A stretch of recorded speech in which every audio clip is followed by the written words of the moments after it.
Babel ang itinawag nila sa lungsod na yon sapagkat dooy ginulo ng Panginoon ang wika ng mga tao.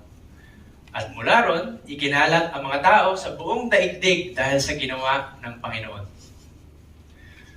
So ang punto lang nito, walang saysay ang mamuhay ng walang Diyos or magrebelde laban sa Diyos.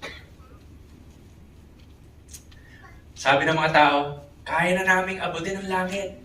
Kaya na namin abutin ang Diyos. Ito ang gate of the gods. Pero ano nangyari? Nauwi sa wala. So ito yung take-home message natin.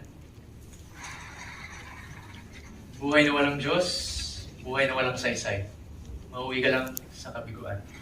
Sabi sa Proverbs 21 verse 30, walang karunungan, walang pangunawa, walang payo ang mananaig laban sa Panginoon.